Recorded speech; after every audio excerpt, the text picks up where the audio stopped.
নমস্কাৰ সকলোকে জ্ঞান একাডেমী চেনেলটোৰে পুনৰ স্বাগতম কৰিছোঁ। এডিআৰই 3.0 কেতিয়া ওলাব বহুত ধৰণৰ কমেণ্ট কৰি আছিলে। যোৱা বছৰ আপোনালোকে গম পাই চাগে যোনটো এডিআৰই 1.0 মানে এডিআৰই যোনটো প্ৰথমটো এক্সাম হৈছিলে সেইটোৰ এপইণ্টমেণ্টৰ দিনাখন আপোনালোকে গম পাই চাগে যোন দিনাখন আপোনাৰ এপইণ্টমেণ্ট আছিলে এপইণ্টমেণ্টৰ দিনাখনেই 2.0ৰ কথা কৈছিলে আৰু 2.0ৰ ৰিজাল্টটো পাব্লিছ হৈ গৈছে। এতিয়া আপোনালোকৰ ওচৰত 2.0ৰ এপইণ্টমেণ্টৰ দিনা আপোনালোকে স্পষ্টভাৱে ছাৰৰ ভাষণটো শুনিব। 2.0 যেতিয়া আপোনাৰ এপইণ্টমেণ্ট দিব যিসকলে এডিআৰই পাছ কৰি গৈছে 2.0ত তেওঁলোকৰ যোনটো এপইণ্টমেণ্টৰ ডেট আছে সেই ডেটত যোনটো মিটিং হ'ব সেই মিটিঙত স্পষ্টভাৱে 100% চিয়ৰিটি দিব ক'ব পাৰি যে 3.0ৰ কথা বৰ্ণনা কৰিব আৰু 3.0 ওলাব। ৰিজনটো কি গম পাই চাগে 2026ত ইলেকশ্যন আছে আৰু ইলেকশ্যনৰ ক্ষেত্ৰত ছাৰে 100% কৈছে মানে ইয়াৰ ক্ষেত্ৰত এটা মন্তব্য প্ৰকাশ কৰিব যে যিসকল বন্ধুসকলৰ 2026ৰ মানে প্ৰিপাৰেশ্যনৰ কাৰণে লাগি গৈছে এডিআৰই তেওঁলোকে ধুনীয়াকৈ কৰি থাকক। ৰিজনটো কি আপোনালোকে গম পাইছে চাগে ইলেকশ্যন আছে 2026ত, গতিকে ইলেকশ্যনৰ চলতে আপোনালোকৰ 3.0 লিষ্ট কৰিব আৰু বহুতে নেগেটিভ কমেণ্ট কৰি আছে যে দাদা এই এডিআৰই ওলাব নাই আপুনি এনেই কৈ আছে, কিন্তু 100% চিয়ৰিটি দি ক'ব পাৰি যে 3.0 ওলোৱা চান্সেছ আছে। যদি আপুনি প্ৰিপেৰেশ্যন নকৰে মানুহৰ কথা মতে শুনি বহি আছে নোলাব নহ'ব, গতিকে যেতিয়া ওলাব তেতিয়া পস্তাব মই কৈছোঁ। সেইবাবে আপোনালোকৰ ওচৰত মই বাৰে বাৰে কৈছোঁ যে 3.0 যোনটো আপোনালোকৰ চিলেবাছ পেটাৰ্ণ সেইটো চিলেবাছ পেটাৰ্ণ 2.0ৰ সৈতে 100% মিল থাকিব। এক দুটা চেঞ্জ হ'ব পাৰে কিন্তু মেক্সিমাম আপোনালোকৰ সেইটোৱে থাকিব। আপোনালোকে 1.0 এডিআৰই হৈ গ'ল 2.0 হৈ গ'ল, গতিকে দুটাই ছেইম আছিলে। গতিকে আপোনালোকৰ ওচৰত এটা চিলেবাছ আছে, ৰুটিন আছে, বহুতো PDF আছে, খালি আপোনালোকে কি কৰিব লাগে আপোনালোকে মুঠতে প্ৰিপেৰেশ্যন কৰিব লাগে আৰু প্ৰিপেৰেশ্যন কৰিলেহে আপোনালোকে 3.0ত কোৱালিফাই হ'ব পাৰিব। গতিকে অন্যান্যসকল আপোনালোকক মই বাৰে বাৰে কৈ দিছোঁ যে আপোনালোকে যদি 3.0 চাকৰিটো ল'ম বুলি ভাবিছে প্ৰিপেৰেশ্যন এতিয়াৰ পৰা কৰিব লাগিব।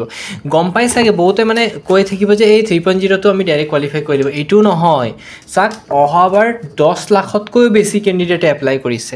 যদি আপোনালোকে ডাটাটো চোৱা নাই চাই ল'ব, মানে গোটেইটো মিলাই পেলাই কৈছোঁ। গতিকে এইবাৰতো আৰু কেণ্ডিডেট বাঢ়িব ন, নতুন মানে যিসকল বহুত নিযুক্তি হৈ গ'ল হয় মই মানিছোঁ বাৰু, বহুত কেণ্ডিডেট LP UPত পালে, এডিআৰইত পালে, আছাম পুলিচত পালে, তেওঁলোকে বাৰু এপ্লাই নকৰে, কিন্তু ক'ব নোৱাৰি কিছুমান কেণ্ডিডেট বেটাৰ প্লেচমেণ্টটো পাবৰ কাৰণে আকৌ পুনৰ এপ্লাই কৰি থৈ দিয়ে। গতিকে আপোনালোকৰ ওচৰত ধৰি লওক এইবাৰ 10 লাখত জেগাত আপোনাৰ লৈ লওক 15 লাখ বা 20 লাখ সেই কেণ্ডিডেটে এপ্লাই কৰিব। গতিকে ইমান লাখৰ ভিতৰত আপোনালোকৰ যদি নামটো ৰাখিব হয় 3.0ত প্ৰিপাৰেশ্যনটো কেনেকৈ কৰিব লাগিব আপুনিয়ে কওকচোন বাৰু। যদি নপঢ়ে প্ৰিপাৰেশ্যনে নকৰে তো কেনেকৈ এপ্লাই কৰিব বা কেনেকৈ কোৱালিফাই কৰিব। সেইকাৰণে বন্ধুসকল মই এই চেনেলটোৰ জৰিয়তে এডিআৰই সম্পৰ্কে বিভিন্ন আপডেট দিম। চেনেলটো ছাবস্ক্ৰাইব কৰি দিব যাতে আপোনালোকক আপডেটো দি থাকিব পাৰোঁ। বহুতে ক'ব যে দাদা এই আপুনিতো ভিডিঅ' মেক্সিমাম আপলোড কৰাই নাই বুলি ক'ব।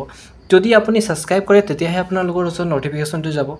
ছাবস্ক্ৰাইব কৰি বেল আইকন বুলি এটা অপশ্যন থাকে, এইটো প্ৰেছ কৰিলেহে আপোনালোকৰ ওচৰত আমাৰ ভিডিঅ'খিনি যাব। আৰু মই যিমান পাৰোঁ আপোনালোকক এডিআৰই সম্পৰ্কে চিলেবাছ পেটাৰ্ণৰ পৰা আদি কৰি বিভিন্ন আপডেট দি থাকিম। যদি 3.0 কোৱালিফাই কৰিম বুলি ভাবিছে তেন্তে চেনেলটো ছাবস্ক্ৰাইব কৰি ৰাখক, কাৰণ মই এনেকুৱা কিছুমান ভিডিঅ'ত আপোনালোকক দি থাকিম যাতে আপোনালোকৰ এডিআৰই 3.0 কোৱালিফাইৰ ক্ষেত্ৰত বহুত বেছি হেল্পফুল হয়। ঠিক আছে বন্ধুসকল, আৰু আপোনালোকৰ যিসকলে বহুতে কমেণ্ট কৰিছে দাদা 2.0 এপইণ্টমেণ্ট এতিয়ালৈকে দিয়া নাই।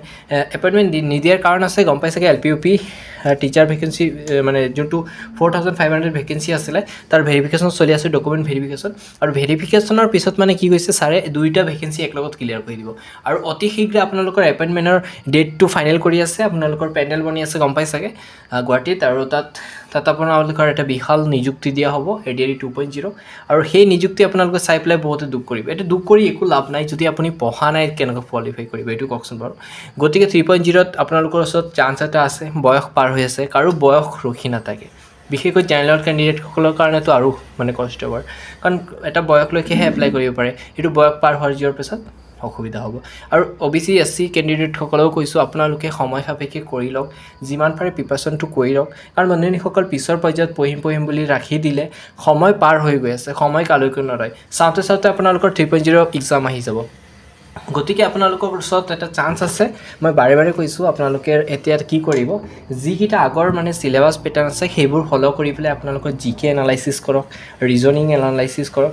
সময় আছে যিহেতু লাহে লাহে কৰক, এতিয়া হৰবৰাব নালাগে। বহুতে ক'ব এই মই গোটেই দিনটো পঢ়িম, এইটো নহয়। আপুনি এটা দিনৰ এটা নিৰ্দিষ্ট সময় দিয়ক না, 1 ঘণ্টামান দিলেও বহুত। সঁচাকৈ কৈছোঁ, এঘণ্টা দিলেও বহুত। সেইকাৰণে বন্ধুসকল, আপোনালোকে যদি ভাবিছে মই 3.0টো চাকৰিটো ল'ম বুলি, তেন্তে প্ৰিপাৰেশ্যনটো কৰিব লাগিব। আৰু প্ৰিপাৰেশ্যন কৰিবৰ কাৰণে আপোনালোকে বিভিন্ন বুকৰ আপডেটবোৰ ফ'ল' কৰিব পাৰে, ভিডিঅ' ফ'ল' কৰিব পাৰে। মই এইটো নকওঁ যে আমাৰ চেনেলটো ভিজিট কৰক, আপোনালোকে হয় বিভিন্ন চেনেল আছে, মই কিন্তু এইটো ফ্ৰীকৈ বিভিন্ন ধৰণৰ আপডেটবোৰ আপোনালোকক দি থাকিম। মুঠতে চেনেলটো জাষ্ট ছাবস্ক্ৰাইব কৰিব আৰু আপডেটবোৰ আপোনালোকে পাই থাকিব। যদি নতুনকৈ আপডেট আহে আপোনালোকক অতি শীঘ্ৰে মই জনাই দিম। আৰু বহুতে কৈ আছিল দাদা আছাম পুলিচ ওলাব নেকি? এতিয়া চাওক, এটা কথা হ'ল, কিছুমান কেণ্ডিডেটে মানে UPটো পাইছে আৰু এবিটো পাইছে, UBটো পাইছে। UB এটা যিকোনো এটাতহে জইন কৰিব, 100% UBত কৰিব, এবিত মানে পষ্টটো খালী হৈ যাব। গতিকে সেই পষ্টবোৰ যিবোৰ খালী হ'ব সেইবোৰৰ ওপৰত এটা ধুনীয়াকৈ আকৌ ভেকেঞ্চি ওলোৱা দেখা পোৱা যাব। কাৰণ ভেকেঞ্চি 100% ৰিটায়াৰমেণ্ট হৈয়ে আছে। বহুতো গভৰ্ণমেণ্ট জবৰ যিসকল মানে কেণ্ডিডেট আছিলে তেওঁলোকৰ 60 বছৰ ক্ৰছ কৰাৰ পিছত ৰিটায়াৰ হৈ আছে, পষ্টটো ওলাই থাকিব, টেনশ্যন নাই। গতিকে 2026ত যিহেতু ইলেকশ্যনত আছে, এইটো চলৰে আপোনালোকৰ ওচৰত বহুতো ভেকেঞ্চি আহিব। গতিকে যদি পাছ কৰিম বুলি ভাবিছে প্ৰিপাৰেশ্যন কৰিব লাগিব, কাৰণ বস্তুবোৰ অলপ টান হৈ গৈ আছে, সময় সাপেক্ষে কেণ্ডিডেট যিহেতু বেছি আছে, আৰু কেণ্ডিডেট বেছি থাকিলে আপোনালোকে এক্সাম পেটাৰ্ণটো টান হ'ব। গতিকে ইমান টান এটা পৰীক্ষা আপোনালোকে যদি কোৱালিফাই কৰিম বুলি ভাবিছে, তেন্তে প্ৰিপাৰেশ্যন কৰিব লাগিব। ইমানেকৈ সামৰণি মাৰিছোঁ, নেক্সট ভিডিঅ'ত বাকী আপডেট দিম। ধন্যবাদ বন্ধুসকল। যদি আপোনালোকে চেনেলটো ছাবস্ক্ৰাইব কৰে আপডেটবোৰ পাই থাকিব, আৰু ছাবস্ক্ৰাইব নকৰিলে আপোনালোকৰ ওচৰত ন'টিফিকেশ্যন নাযায়। সেইকাৰণে বন্ধুসকল ছাবস্ক্ৰাইব কৰিব যাতে আপডেটবোৰ পাই থাকে। ধন্যবাদ।